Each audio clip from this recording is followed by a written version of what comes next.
So we're here today with Tessa from Chickp, and she works with companies of all sizes to help them improve their accounting processes. Tessa, it's very good to be talking to you today. Very good to be here, thank you. So Tessa, have you had any experiences where you attempt to make data available and accessible and share it with the wider organisation where people object to that and feel uncomfortable or unhappy with that data becoming publicly available? Yes. So the whole reason I left industry and started my own company was to promote this kind of notion of ethical accounting and ethical finance, where even if the truth hurts, it's the truth, and actually by displaying the truth, it will empower people and motivate people to make improvements. But by denying the fact, we're not helping anyone. Then we have cases like Carillion who just take a dive, and people, we didn't see it coming, but they clearly did. They were just trying to hide it and not listening to the data that was there in front of them.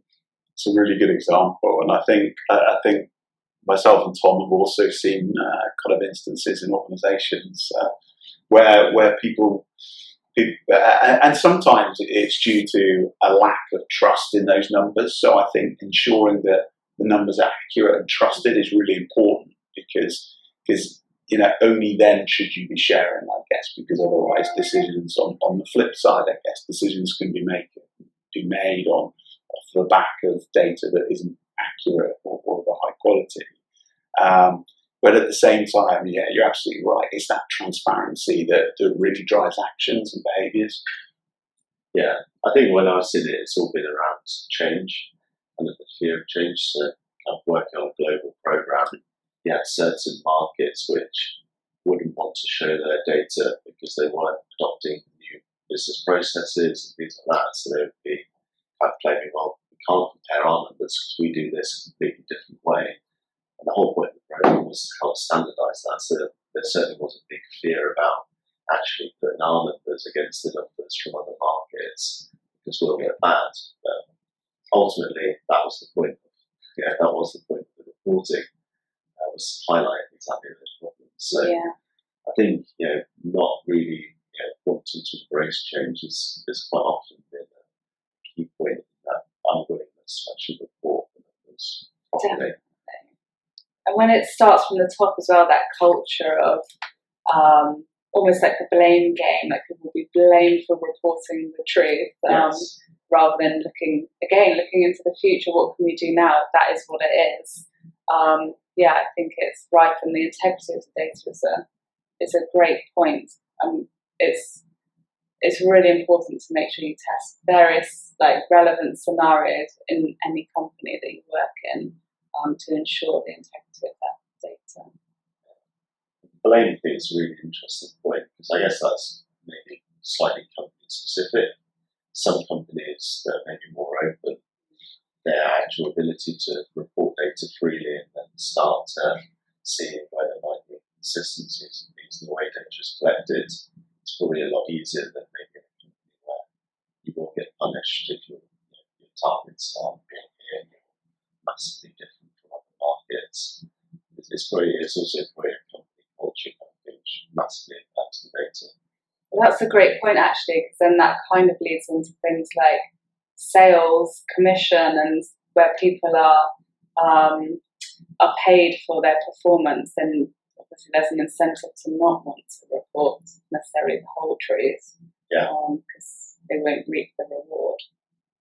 Yeah, I've seen that in organisations where those kind of bonus structures, or particularly the culture, it really does drive those behaviours of not sharing, and actually it results in a real lack of transparency across the organisation. And I think Simon Sinek and other guys have talked a lot. Ray Dalio talks about radical transparency, and I think there feels like there is a movement to embrace mistakes or embrace the sharing and transparency of information so that we can improve. But it is very, very hard in some of the big organisations and big corporates, particularly where there are these sort of your bonus structures or reward systems that don't always drive the best behaviours, I guess. Yeah, this is probably where we talk about kind of data-driven culture. How do you as a company move towards being a data-driven company? I think that kind of comes into it is, what's your culture? How do you reward people actually trying to show the right data, having that transparency? It kind of all comes into commission targets. Yeah, I guess it's just really important you use the data in the right way. So rather than use it to punish people, you use it to drive improvement. So you communicate it in a very positive light, rather than we can see the data now. You've not hit your numbers. That's not good enough. Yeah. It's got to be communicated really positively.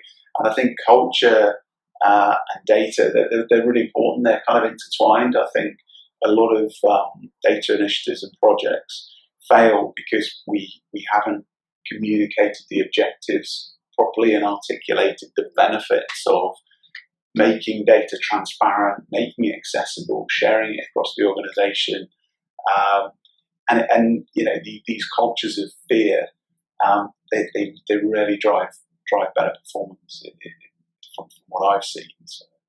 Yeah, absolutely. I think it's a really good point. And there was a CFO I worked with at a previous company who worked with various companies. She'd had a really great career, and she said the companies that actually perform the best, who are owned by private equity firms who have really harsh targets, are the ones who are actually honest. And then the private equity firms will help them to grow, because that's what they want. They want to make a profit, so they're not going to let you collapse. They're going to help you with your strategy and improving your current performance. So I think honesty is the best policy. Fantastic, and that moves on nicely into the next question around ethics. So obviously you mentioned you focus on ethical accounting practices, working with ethical businesses. So what is it that where's the line? What do you mean by sort of ethical accountancy, and how do you operate? Yeah, it's hard to explain because ethics is so subjective.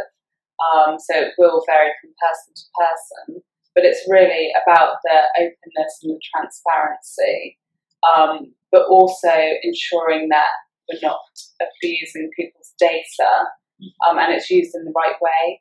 So even like the not punishing but improving. So where there's weakness, there's opportunity.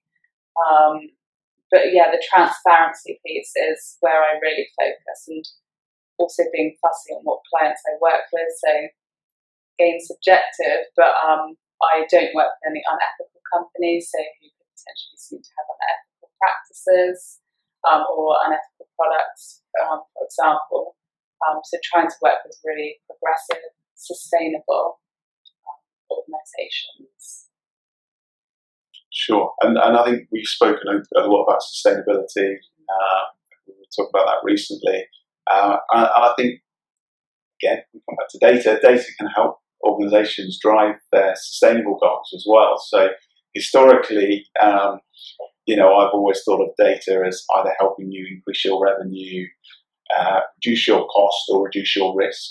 But actually, there's a kind of a fourth element that's really sort of come into my mind recently, which is actually it can really help you drive your sustainable goals and objectives as well. So reducing or offsetting carbon emissions, so actually tracking and capturing how much CO2 your organisation is responsible for, and those kind of areas are really interesting. And I actually think moving forward, ethical business is going to be good business. I think companies want to be seen to be doing the right thing now. Yeah, and I think customers are waking up to this, and obviously social media really helps with promoting these positive messages of sustainability. So customers are becoming more fussy with who they deal with based on company practices. Yes, I think it's a great sort of area for companies to concentrate on. terms of kind of ethical finance, is there kind of specific finance movements or finance practices which are deemed to be kind of unethical versus things which are particularly ethical? Yeah, we are governed by our professional bodies by ethical principles as professionals, but they kind of leak into businesses as well. And one of the areas is around like competency and integrity, which I think can only be enhanced by data and automation and AI, because there's no arguing with what it's producing. But yeah, the piece that's really important to me in my company and that I push onto my staff is the competency, so knowing your limits. And it's so vast. Even tax as a subject and data as a subject is so vast. People get worried that they don't know everything. Yeah. But it's an impossibility. So it's just understanding where your competency in a subject ends. Yeah, I suppose that's the case for all levels of business. It's really the same thing when people ask us, as data scientists and all this sort of stuff, can you use this to try and say, that's kind of cover data science as well, things like that. But actually knowing what your specialisms are, I think it's quite important to make sure you deliver a proper service to your clients. Definitely, and having that network as well of other people who complement what you do. Like, I don't pretend to be a system developer or able to code. I understand it and I can work with those people, but I'm not going to pretend that is a service that I personally will offer.